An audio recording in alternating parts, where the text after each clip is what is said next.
Happy Saturday, Chris with Webb here, and I wanted to take some time to share more on professional coaching and how I feel my story, my experiences, and what has led to the skills that I've honed have created an expertise that I feel I've got some things I can talk about.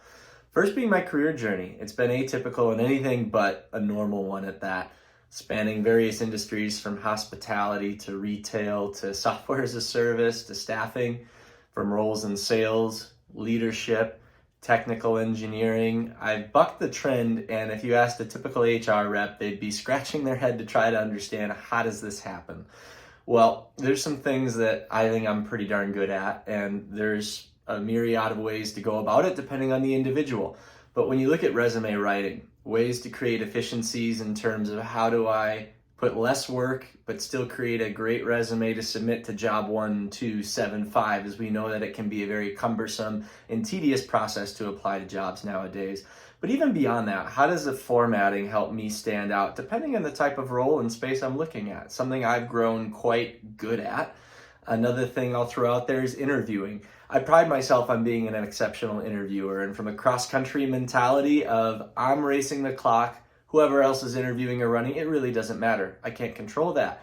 What I can control is the research that I do, learning about the person or persons I'm interviewing with, and also coming prepared, not just with questions to say I did my research or look smart, but turning it around to interview them. Is this the type of leader I'd want to work for? Where is the organization going strategically? And forecasting ahead. Have I thought about myself in the role already to speak to those things, to show the level of not just confidence, but I've thought about being in this position. So there's some important things that a lot of people might miss.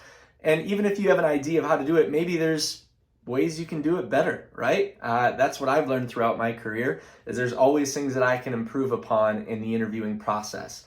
Now, also, I'd say the career search to begin with. Too many people, as I had another post, wake up just not happy. And it's not as if that's groundbreaking, earth-shattering news. It's, what do I do about it? How do I go about identifying what I'm passionate about and what I'm skilled at, and marrying those two to kind of create that idea of a job where I can actually be happy doing it? Well, that's where I come in, and I'm excited to start posting more on some of my professional insights, tips, tricks, etc., and continue to just bring this forum up to where it's at.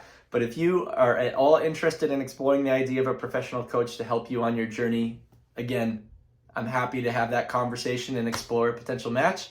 Until then, Win with Webb says, let's keep winning. See you guys.